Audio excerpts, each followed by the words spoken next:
I'd like to call to order the Peabody Planning Board meeting for February 17, 2022, held at Wigan Auditorium in Peabody. This meeting will be broadcast in public access TV. First order of business is the approval of the minutes of the regular meeting of January 20th, 2022. Mr. Chairman, move approval of the minutes of January 20th, 2022. Do we have a second? Second. Aye. Site building permit plan reviews, 8 Centennial Drive. This is an application by R.J. Kelty Management LLC seeking plan for approval for a proposed storage warehouse.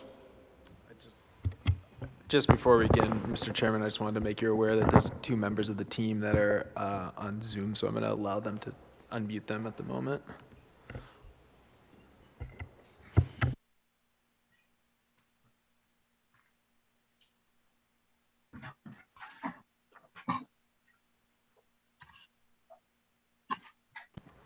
Can you hear us, Calvin and Jonathan? Yes, I can. This is John. Can you hear me? It's Calvin here. We can. Thank you. Just, Mr. Chairman, before Mr. Kelly begins here, I just wanted to let the board know that we did have a meeting between myself, Department of Public Services, the applicants, and the various third-party reviewers to discuss the comments that you have in front of you this evening.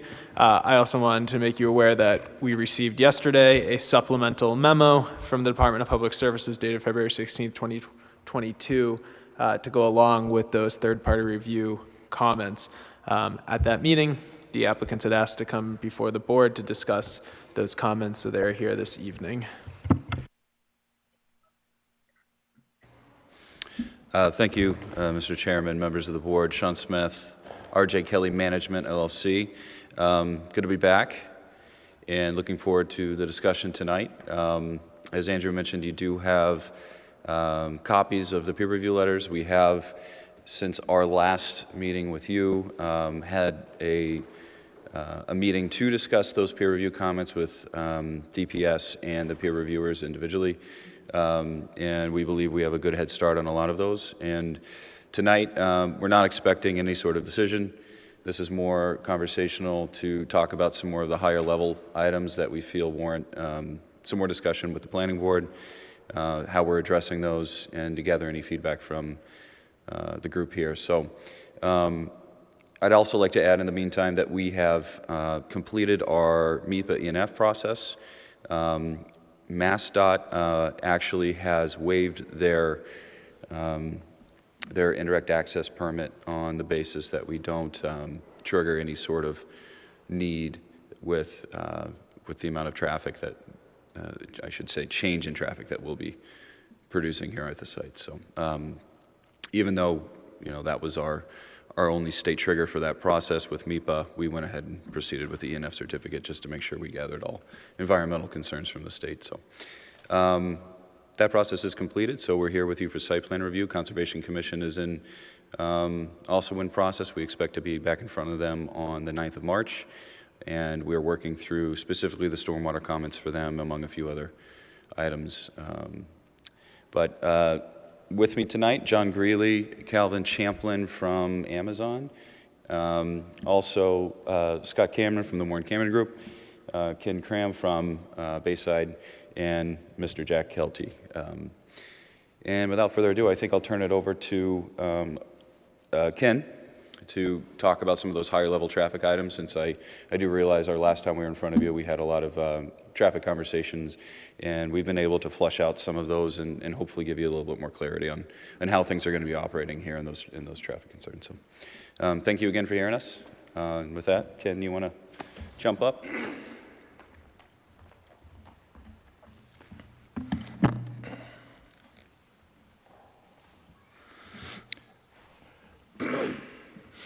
Good evening. Ken Cram, Bayside Engineering.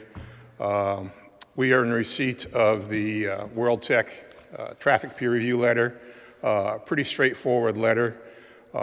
They took a look at our study area, our traffic counts, our analyses, and they also, and I think Scott might touch on this, they took a look at some of the on-site and circulation issues relative to how the site is laid out and why it's laid out that way. We're in the process of preparing responses to those comments. I think primarily one of their concerns was the nature of the operations and the fact that because of the way the Amazon traffic flows into and out of the site, designed to flow outside of the peak hours, they've asked for some additional analyses, which we're going to take a look at those numbers and see how they relate. I don't have those answers now, but we'll have them well in advance of the next meeting, whenever that's scheduled. There was something else. What was the other thing? There were two things. Tough getting old. There was another thing I wanted to highlight in terms of the peer review. It's not coming to me at this moment, but I know it's in your packets, and if you have any questions or you require or want some additional clarification, we can make sure that gets put into the package as well. The sightlines are adequate. Excuse me. One of the I think the reason why it looked kind of strange is Centennial Drive is a fairly wide road, and there's a wide shoulder on each side. Sometimes the pavement markings aren't there to delineate that shoulder. But when you measure intersection sight distances, that's the sight distance for when a vehicle is exiting the site to be able to look left or right to make sure they have enough sight distance to pull into the passing traffic stream. It's measured 20 feet back from the center line of the closest travel lane. So, and that wasn't shown, what wasn't shown on the sightline drawings was the edge line delineating where that 11 or 12 foot wide lane ends. So actually, typically it's about 14 to 15 feet back from that travel line is where you assess your sight lines from. That's what's shown on the plans.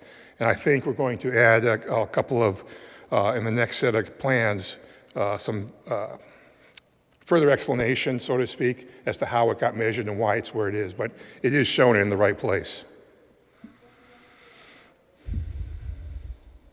Mr. Chairman, if I may, was one of the points, and this was brought up at the meeting between Department of Public Service and the applicants, but the entrances for the associate parking in their request that one of the two either be taken away or converted to enter only. Yes, as a matter of fact, that's one thing Scott and I were discussing today. We've come up with a concept. We have to vet it through Amazon, of course, but we are looking at something like that, where one driveway becomes an in driveway and the other driveway becomes an out driveway. Most likely, we're thinking that the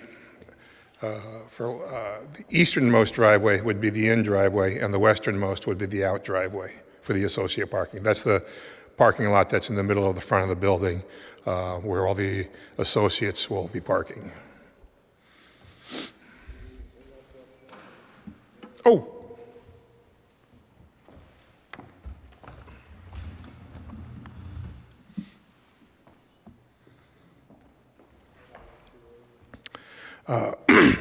What they were talking about is this orange area here is the associate parking. And right now we have two full access driveways proposed. And the discussion is to make this the in driveway and this the out driveway. So, and I guess the other thing we just want to emphasize, again, because of the way Amazon operation is, the predominant amount of traffic that's generated by Amazon, whether it's the associates or the van drivers or the vans leaving themselves, they're all designed to either arrive or depart the site outside of the normal peak hours.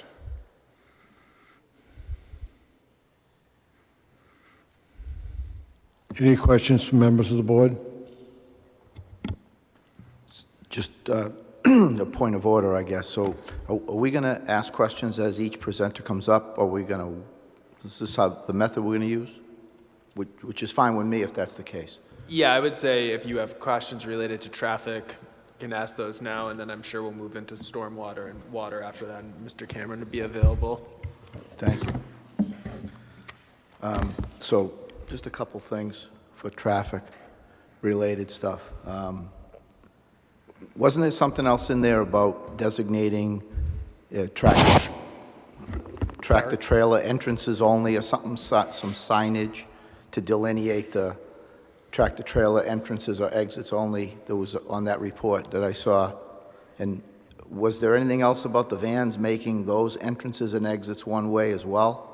I guess the long and short of it is, do you guys fully intend to comply with the suggestions from the peer review for all the making single entrances, single exits, or tractor-trailer entrances or exits designated solely for that purpose? I'm going to let Scott take that one because we have talked about that, but because of the nature of the way the site operates and the volumes, it's designed to separate flows entering the Centennial Drive traffic stream, as well as managing the traffic flow on the site. That's why the system is set up the way it is. Do you have anything you want to add? No, I'll just jump in. So, thank you for the question, first of all. So at the moment, the designated points of entry for the van drivers specifically are the two on the widest side, here and here. And Both in and out. those are both in and out, yes. And that's how you guys manage the groups of, I don't know, what was said before, six to eight vans at a time on maybe like a 6-minute cycle? Slightly different. I think it may be wise for us at this point to sort of walk you through how, maybe not with time frames and things like that, but how it actually operates. So before the start of the first peak traffic hour, the associates will arrive, okay? And so they'll arrive in this location here where we've now designated this as a one-way in. Just Yeah, so you please. clarify, you mean the Amazon facility peak, not the workers using Centennial, right? Or do you?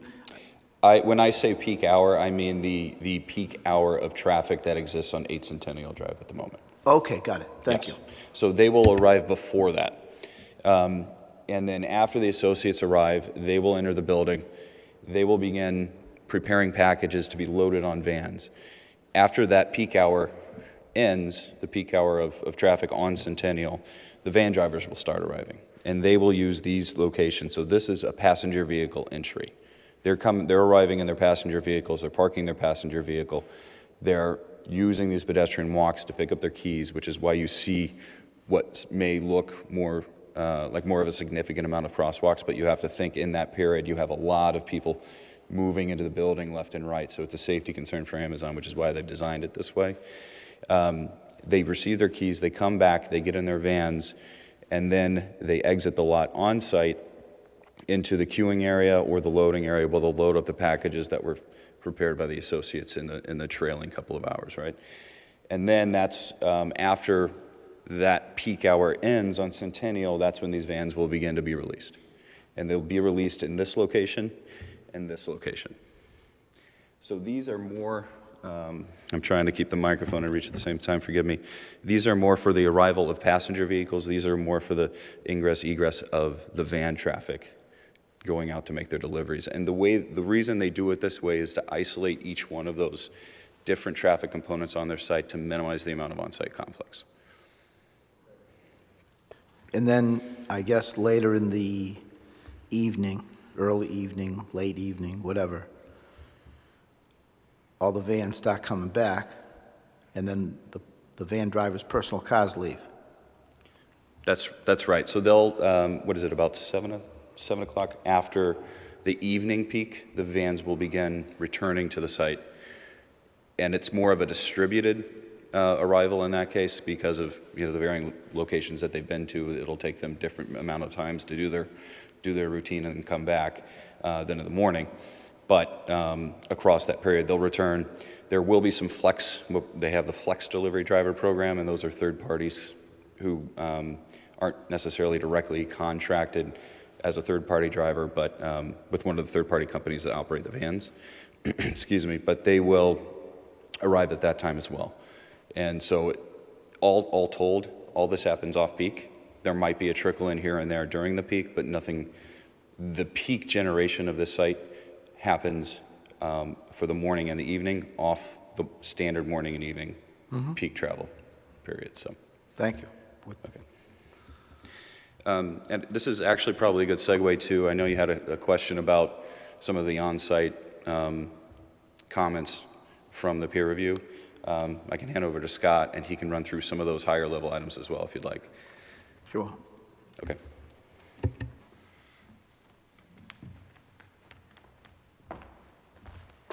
Good evening. Thank you for having us tonight. For the record, Scott Cameron with Moore & Cameron Group, 66 Elm Street in Danvers, Massachusetts, Site Civil.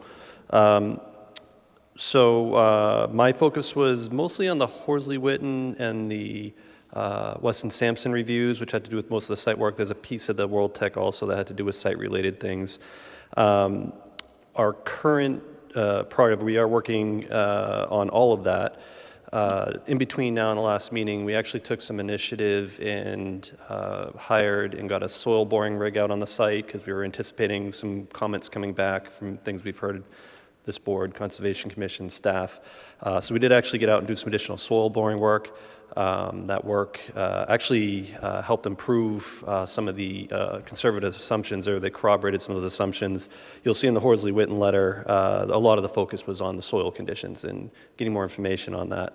And we'll have that information. So we're working through some updates, actually improving things. We're actually expecting to get a little more. We talked at the initial meeting about the volume mitigation for the stormwater runoff and what we're going to be doing with this project to mitigate that, not just what's required, but above and beyond that. Some of the soil testing results are actually enabling us to improve upon that. So we expect the design is actually going to come back with even more volume mitigation than what we had initially. The comments were good. They were constructive. There's a couple of clarifications in the meeting we had with staff and the reviewers. I felt it was a good meeting. We seem to be on the same page. I do expect that we'll be able to resolve all those comments relating to drainage. The Weston and Sampson was more of a construction level technical.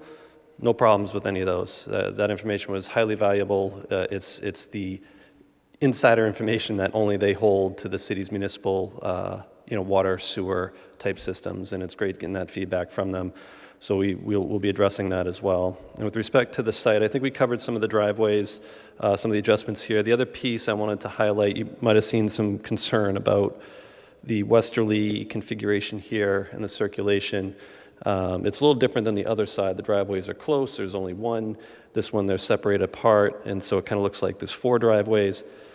So one of the design changes we're adapting is we're going to eliminate this second driveway here and mirror what's on the other side. It's going to eliminate a lot of the conflicts and concerns. This was in the World Tech review, if you saw that. So that's coming. It also enabled us to tighten up the associate parking area, so the parking spaces will be a little closer and create a large snow storage area. There's some comments in the report about snow storage, so we're making some adjustments to provide more of that on site as well. So in total, we felt the reviews were very constructive. They're going to result in a better design overall, which is what we're hoping to get out of these processes. And I'm happy to do my best to answer any of the site civil related questions you might have. Thank you. Any members on this from the board? Yes. Just a clarification. I think it was mentioned at a previous meeting that there's no on-site mechanical work done to these vehicles. Is that correct? My question is, will these vehicles be washed on-site? There's no washing systems on the site. Nope. The reason why I say that is because there'll be a certain amount of salt and that kind of stuff, and then, comes a little bit of a problem. And the other thing, just for a point of clarification, this is a 24-hour operation, right? Yes. You don't have people coming in off-peak hours and then leaving off-peak, and then it's closing down the building. I mean, there's people coming and going. So there has to be people coming and going on peak too. I mean, you have administrative staff, you have any kind of different types of staff too, but the majority of the people would be off peak coming and going. Is that correct? Yeah, the business plan has been, it's a very traffic-oriented business plan, right? That's what they rely upon, and they've done a really good job of modeling that to offset the normal hours. Yes, absolutely, people are going to come in during the peak hours. That's going to happen, but it's not like a typical office where everybody's coming in at that time. You're going to get sporadic people outside of any peak hour or in that peak hour, and the business model works very well to mitigate their impacts on the roadways. Yeah, so I mean, that was just a point of clarification. My main concern was, are you washing vehicles, and would there be a salt built up there and so forth? But you've answered that question. Thank you. Any other questions from the board? Yes, thank you. So I did notice myself the lack of snow storage. I saw two relatively small areas in the back, kind of. Maybe with it. There's a large one, yeah. They're spread around. We're going to have a large one here. Entire Silsett parking area can be stored there. We're working on some other areas too to fine tune that. Yeah, I mean, I've got to imagine that a 2 or 3 foot, 2.5 foot snowstorm, you're not going to have enough room to store it all, and you have to truck some of it off site. I think it's inevitable. Yeah, truck it, or there's also melting technologies now that are very popular on larger sites like that, and that goes directly through the stormwater system as it should. Okay. Let's see. There's mention in here, in a couple of places. There's one in the World Tech, and then there's something from DPS that I saw that the applicant should engage with the mayor's office in monetary contributions to address traffic problems in the clearly the general vicinity of this facility, and not 3-4 miles away. So I know that the members of this board are very concerned that monetary contributions get spent rectifying situations that this project could aggravate. We don't normally discuss those things here on this board. Maybe they normally get discussed at City Council, but it appears this track doesn't take you there. So I think you guys have to somehow work with the mayor and come and announce to this board what the agreement has been. That's a fair point, and through the chair. We are working towards a meeting with the mayor's office as we speak. We have not established that meeting yet. Our goal being, of course, as we discussed at the previous meeting, if you may recall, you may not, the timeline on this deal, on this project is extensive as Analogic seeks to find a new home. 500,000+ square foot building has to come down. Significant amount of work has to go into the site for them to be up and operating. So we did notice the monetary contribution. We've had the conversation with Amazon. They're no strangers to that, obviously. And we'll have to work through, I more than welcome comments from the planning board on what they feel is proper, especially with respect to where this traffic's going to be going and how that may affect that general vicinity and what your ideas may be. But we certainly were open to the idea. Okay. The other thing, I guess, that I'm not used to talking about is that I hope that Amazon doesn't venture to try to get tax breaks on this project. I can understand where during construction that, okay, it's a vacant building, okay, it's worth less money. Now it's a torn down building, it's an empty site, it's worth less money. I get all that, but I hope that Amazon isn't coming to the city to ask for a tax break like I know they've asked for in a community to the northwest of here, about 15 to 20 miles away. So Again, that's up to the mayor's office. Let's see. I know you've said this a couple of times, and I understand it, and it's the way you guys work. So these 800-ish something vans, and I know that it's not going to be 800 at the beginning. It might be 200 or 3 or 4, and then it's going to eventually build up to, I don't know what the number is exactly, 860, something like that, 840 something. To be clear, that's the amount of parking, and generally Amazon does park it that way for peak events, right? I understand. So, right, and I can imagine that Amazon also wouldn't build one extra parking spot than they ever thought that they would need. That's right. Because parking spots cost money. So, Yeah. again, Just so to be clear, right now, generally, we expect somewhere between 300 and 400 vans on a general operating day, if that helps. well, yeah, I guess, but as more and more people start buying more stuff and you start having to bring more stuff in and more stuff got to go out, then I assume more vans come in. And obviously, you're going to have a peak around 6 weeks before Christmas and 6 weeks before other significant a couple of weeks before other significant I get all that. And I think Mr. Champlin was described it all last time, that some of the third parties, drivers, right? They own the vans too? The third parties own the vans. Is that correct?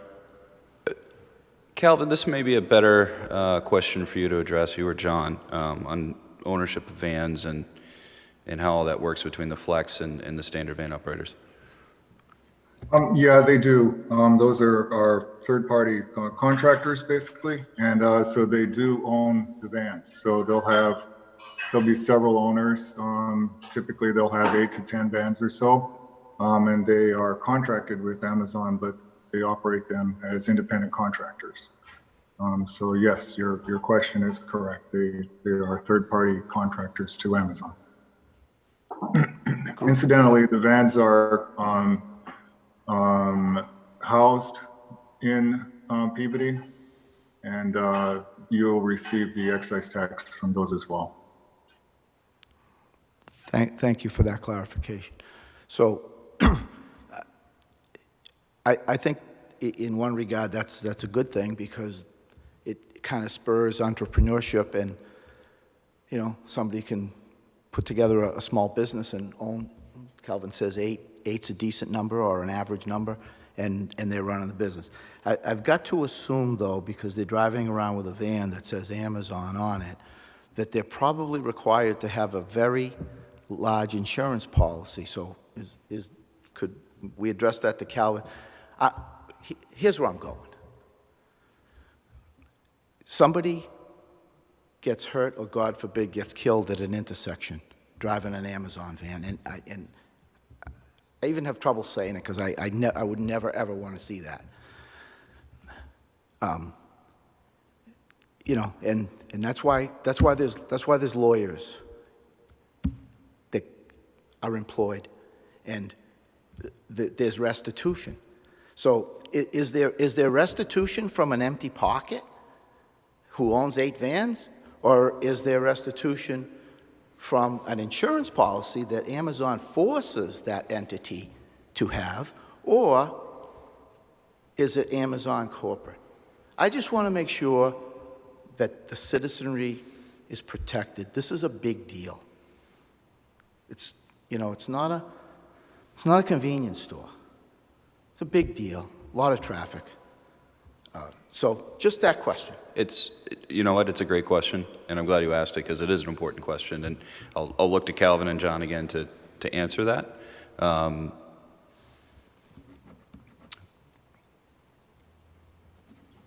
Yeah, it is a great question, and I don't have the answer for you this evening. Let me investigate that a little bit more closely and see what our setup is, and we can report back to you when we deliver the rest of our comments. Let me just figure that out on our side because I don't have an answer specifically for that right now. Thank you. And one last thing, I don't know if, I think it would be to the right guy. I thought I heard that there was possibly going to be solar on the canopies, those long canopies that line the two long faces of the building. Is there any thought about maybe, if not from the get-go, at least prepping the roof of the main building to support solar? Yes, yes. So this building will be solar ready. It'll be constructed solar ready. In terms of the canopies, typically we don't put them on the canopy themselves, but you Okay. do have a 180,000 square foot roof. Okay. That would be designed solar ready. Perfect, thank you. And I have no further questions. Any other questions from the board? Hearing none, you may.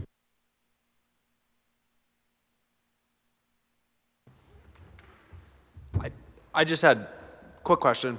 Just sorry, guys. Thought you were getting out of here quick. So I know, and for the board's sake, the applicants have agreed that they are going to be coming back, or have mentioned that they would be willing to come back to the next meeting. Understand that they've got changes to make to these plans. I think just so everybody's aware, so at the next meeting, it's not a whole, let's all review it that night. And I'm sure you'll send the plans, as you guys have been, well in advance for everybody to review. But why we have this plan maybe here in front of us, and I know we've kind of just piecemealed some of these changes that are going to take place, and you have it kind of in front of you in the memo as well. But if you could kind of just go over where these changes we're going to see on the plan is. I know that you're still working through some of them, but we've kind of talked about a lot of things tonight, so maybe just highlight where driveways we were talking about, and just some of the other items, maybe the snow storage questions. I know there's some issues or some things in there about fencing and signage, and different little things like that. So I know it's a lot of changes, but if you could go over some of them, just so that, just so some of that when we have the next meeting, everybody's kind of aware and familiar with what these changes are going to be when they look at the plan, because I'm sure the plan is going to look fairly similar, but there will be changes made. Through the chair. I will preface this with my disclaimer. We are still very much doing the engineering, so we could find a better solution between what I'm saying now and when we submit. But generally, we talked about the driveways, so you're going to want to pay a close attention to the associate area. A couple of changes. We're looking at a one-way in here and a one-way out here. This will be a two-lane, that will be a one-lane, with a directional restriction to make sure we're minimizing any conflicts here. The idea behind that is we are, to the best we can, guaranteeing there would never be a queue back up into Centennial Drive. We don't expect it, but this will help facilitate flow of traffic. Also in this area, we're going to be adding a sidewalk between this driveway, across, and down to the existing bus stop, which is located right around here, with some sidewalk connections perpendicular out to the street here and here. So some more pedestrian improvements, and that sidewalk, which would be a public sidewalk, along Centennial. So there's currently no sidewalk on this side of Centennial. We're adding in, you will see some additional fencing when we talk about snow storage, especially around the wetland area along this edge. In front of any of the stormwater basins, you'll see fencing added in, which is to prevent plows from pushing snow into those areas, along with signage. That was something we were working with the Conservation Commission as well. I talked about the additional snow storage area here, so there's a large one going in here. We are investigating other areas. There will be a polishing of all of the stormwater management systems. We're going to be able to get infiltration in all the basins. This one previously we had assumed was going to be more of a rocky base, where actually our soil borings concluded that the ledge drops off, and we have some of the best soil on the site right there. So we're actually going to be getting some improvements on that, so we'll have that documentation. Boy, I've been reviewing a lot of stuff in the last week and a half, so I think those are some of the bigger ones. There aren't a lot of changes on the easterly side here. This driveway, we've actually slid down a little further to the west This is more of a site improvement, also just to get this off of the hotel property sideline a little bit. That wasn't a comment. That's something we're doing on our own. We just felt it was a better design. And you'll see all the utility improvements. Will Politz did speak and correspond with the fire department, and they're good with the hydrant locations, although we are making some improvements to how we're going to do those connections in the street. Ideally minimizing or eliminating one of the sewer connections and opening the street, so you'll see that work. We're investigating that now, maybe be able to tie in. And you'll see some other directional, some signage to minimize people going out to Jubilee, which is just supposed to be for emergency access. So additional clarifications on the on-site signage, stop signs, things like that. You will see also in the response, a lot of the comments in the World Tech relating to site-related stuff are relatively proprietary. They are based on a very extensive direct experience with Amazon and their systems and how they operate. So some of it we can accommodate. Some of it would come off of how they run their operations. It would actually likely create some sort of a anomaly or something that could create some problems from a safety perspective. So we'll do our best to document all that, and we'll go through that with World Tech.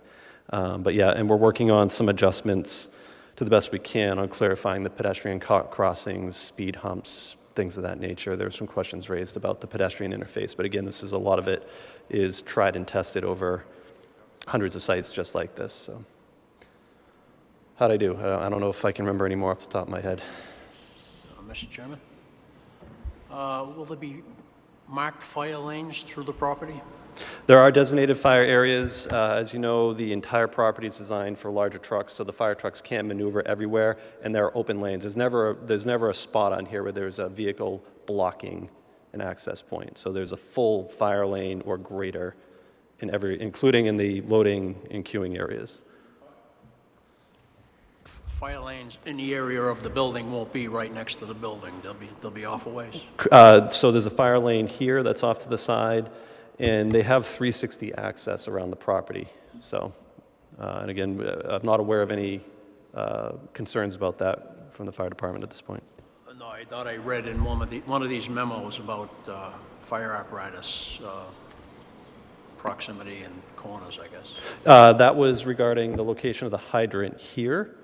And Will actually reached out to fire on that, and they said they were fine with it. So that was in the Weston and Sampson review, I believe. There is a lot of content. Yep.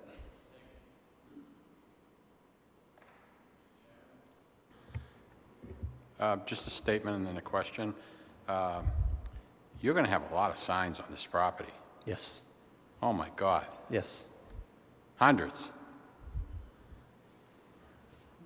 And so I just want to reiterate something that Mr. Simos brought up, and that has to do with the monetary contribution. This is an issue that I've been looking at as well, and I'm hoping that this is one of the largest projects in Peabody in recent memory, and there's going to be problems that are going to arise, and you may not even know what they are now. The city might not even know what they are now. I hope that both the city and the developers look at this project and look at different ways that maybe they can improve the some of the roads, sidewalks, or whatever, and just go above and beyond and really look at this proposal here, and spend the monetary contribution primarily, or initially, I should say, surrounding this issue, this project. I think in the city of Peabody, there are times where I've seen where, developers come here and, they do a nice development, and then the city says, okay, well, we want X number of dollars, or we want you to go, this is up in Centennial Drive. They say, oh, we want you to go on Walnut Street and repair the sewer drains down, or whatever, pick something that needs to be fixed. And the city is generously asking developers to fix that at their cost. And so again, I'm just reiterating that I'm just hoping that both the city and the developers not only, abide by what the city says that they want you to contribute monetarily, but that both you and the city look at the project and say, you know what, this hasn't been mentioned, but, a nice crosswalk right here would be awesome. If you're going to make a monetary contribution, why not present problems or improvements that's connected to this project and spend the money on that rather than going into West Peabody and putting new storm drains in. Again, I'm just reiterating what Mr. Simos mentioned and that I've mentioned in past meetings. And frankly, I'm going to be talking to Andrew about getting some clarification on what this monetary contribution, the policy and procedures are all about. It seems to be something that really isn't addressed publicly, and I'd just like to know what it's all about so I can speak more clearly on it in the future. Thank you. I would just say that we're certainly open to the idea. Like I said, it makes a lot of sense to do the improvements or the monetary contribution for improvements or future improvements in the vicinity of 8th Centennial. And I think we can work with both community development, mayor's office, and if, certainly if anyone on this board has something that pops in their head, we'll welcome the idea. Amazon's done this in a lot of different ways: physical construction, monetary contribution. And the interesting thing about this, and what might be something to think about, is the timeline. And maybe it's better to author something in the decision that says monetary contribution towards improvements in and around the vicinity of 8th Centennial that at the time of construction, that way we're addressing a need at that time and we're not retroactively doing something that we've already fixed, right? So. Through the chair, excuse me. You reminded me of a couple things, very quick. There was something in one of the documents about one of those like solar-powered, fast flashing beacon crossing things. Is that still being considered? Yes, so we had them called out on the plan at some of the primary pedestrian crossings. We were asked to add one for the crossing on Centennial Drive as well, which we're happy to do. And if we do another crosswalk, it'll be there as well. Okay, I didn't realize you were actually putting them on property as well. Yeah. Maybe it's the purview of this board to worry about traffic on your property. Honestly, I'm not that concerned with traffic on your own property. It's your property. Manage it. And that's kind of leads me to the second question was, I've got to assume that this isn't the first one they're doing, so they've got a lot of experience with this. There must be like an outdoor site supervisor or an outdoor site superintendent that keeps track of the goings-on in the parking and in the roads and make sure that vans are parked in between the proper lines and van drivers are parked where they're supposed to park. And is that a fair assessment, a true statement? Yes, yeah, I mean, Calvin, you can go further detail if you'd like. Yeah, we actually call them marshals. And yes, there are several on the site who manage the flow of the vans coming in, the way they leave, the associates, and basically are there as kind of our eyes and ears on the site. So yes, that is one of the important safety features for us. So they will be present on the site, as they are on all of our sites.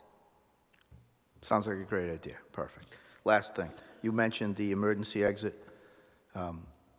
So I assume that'll it's a great idea to keep it. It's already there.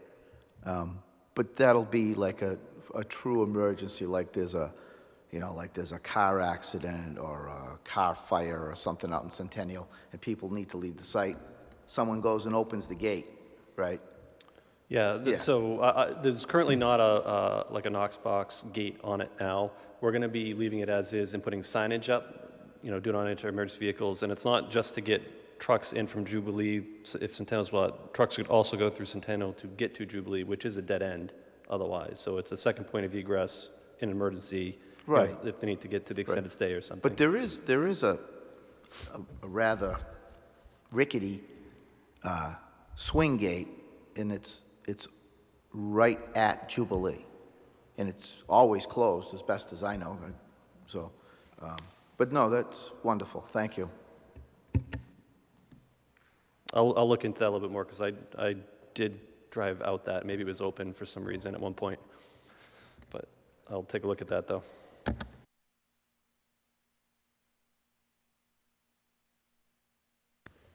Any other questions? Hearing no questions, thank you very much for your presentation. Just, Mr. Chair, before we continue here, the board may so choose to vote, and if the applicants may so choose to ask, they might wish to continue to the next meeting. If they would like to request that, and the board might want to take a vote on both that and then the supplemental memo that was added, that was sent to everybody yesterday, if they want to add that laid out as well. Just two votes that they might want to take. Thank you, Andrew. Yes, we would like to continue to the next meeting. And our hope at the moment right now, we've done quite a bit of work to address the amount of comments that we've received, both in meeting and in addressing them by plan. So our hope is we can address all of those, work with community development, have those distributed, come to a final conclusion on them, and also have a decision authored for the next hearing that we can close this out. So, thank you. And just to add to that as well, that at the next meeting, I've spoken with Department of Public Services, City Engineer Will Politz, along with the representatives from the third-party review companies will be available for that meeting to help answer any questions that the board might have.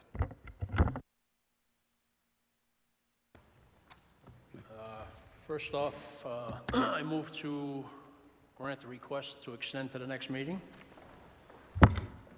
Second. All those in favor? All right. Secondly, I move to receive a letter from Mr. William Pollitt, city engineer, in regards to 8 Centennial Drive, dated February 16th, 2020. Simply to receive. Second. All those in favor? Aye. Unanimous, thank you. Thank you very much. Have a good evening.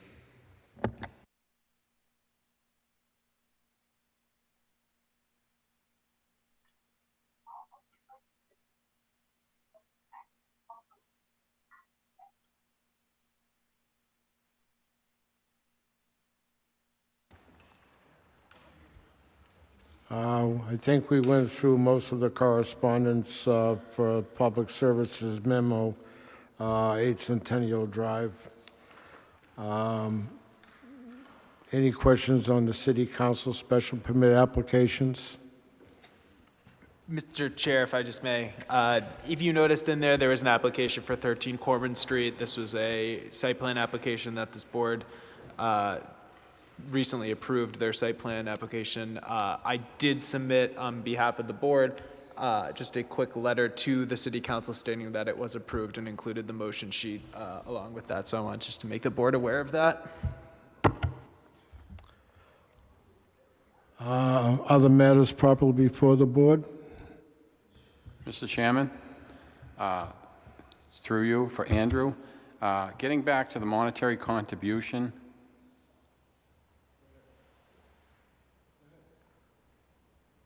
Should I wait?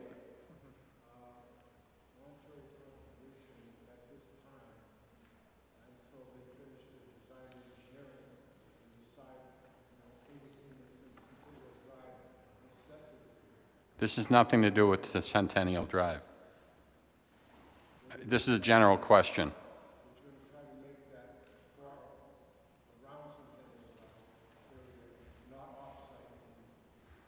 I understand that. My question about the monetary contribution has nothing to do with that project. It has to do with the policies or the procedure that may or may not be in place in the city of Peabody. I'm just trying to get some information on that. So my first question is there a policy, is there a written policy or a written procedure to follow as far as monetary contributions? Is there a percentage, or is there something to go by, or is it just like a verbal thing? I just want to educate myself in the future, because I think it's very important to me as a board member that, you know, the monetary contributions are initially involved in the project that's before us. And then if there's extra money and they want to fix something else somewhere else in the city, then that's fine. I mean, I'd just like to know, what is the procedure? Is there a policy? Is there something in writing that we can go by, that we can kind of look at in the future? So when a project of this size or any size comes before us, we can look at that and say, okay, well, you know, 1.5% of the project amount of the project goes to a monetary contribution, and if there is a percentage. And the other thing is there something that is in writing that says the initial contribution will be directed towards any issues that have to do with the surrounding project, streets, sidewalks, that sort of thing. So I don't know if there's something out there, but I'd like to have it investigated and brought before the board so we can better understand what that's all about. And I'm only speaking myself, not the other board members. I don't know how they feel. In my 37 years on the board here, most of those monetary contributions are negotiations between the mayor's office and the city engineer. And basically, it's nothing that we ever get involved in on the board.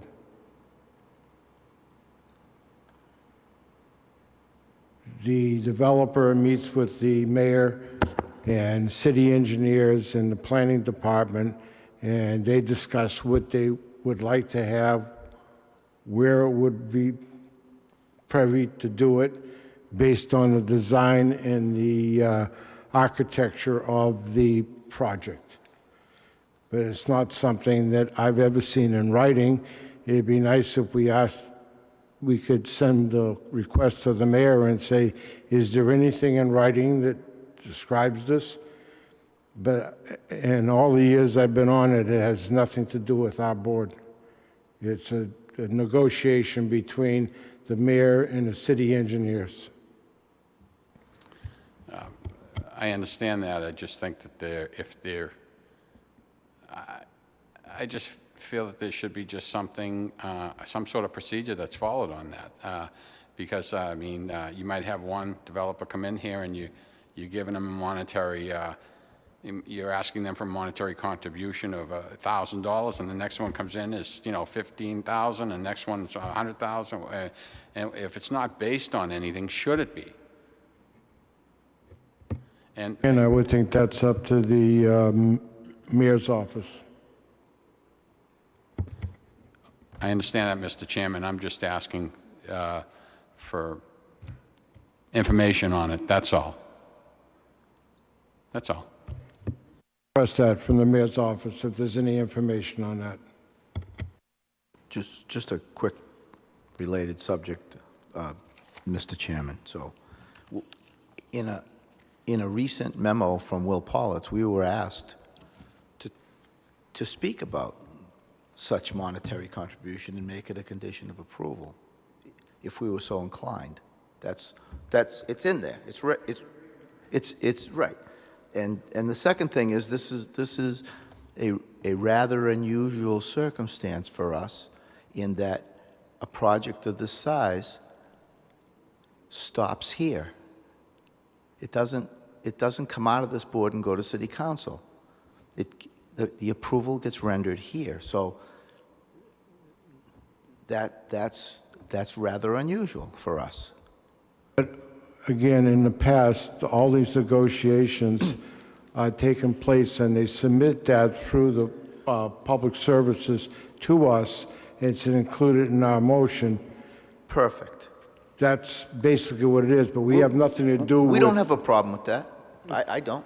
We don't have anything to do with where it's going to go and how it's going to be used. It's just an agreement that is there, and when we get our final report from Public Services, they're going to say, including this monetary amount of money. Great. Thank you.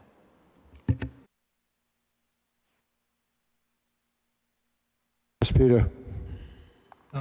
To this point, if as Roy has stated, and if he's correct, that we are being asked to condition a site plan approval in part upon a monetary contribution being made to the city by the developer, it seems to me that we ought to be somewhat more involved in the process of determining, the nature and the extent and the potential uses of the monetary contribution.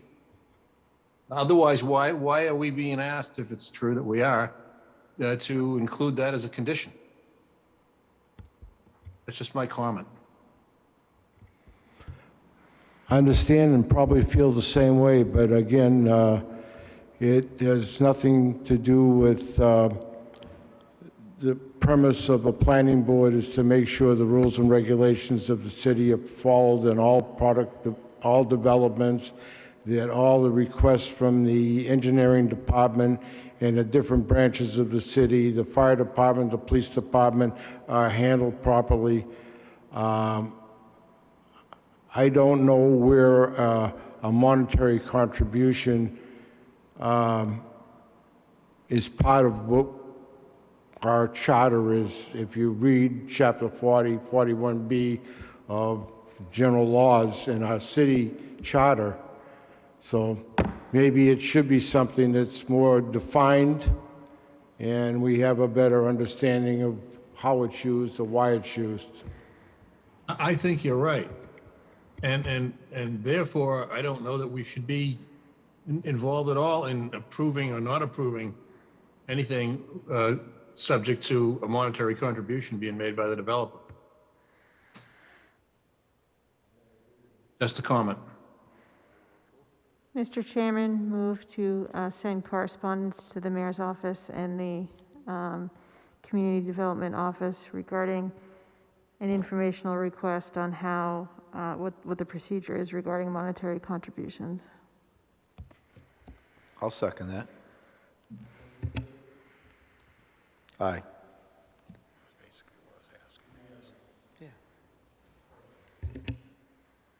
We will request that. Thank you.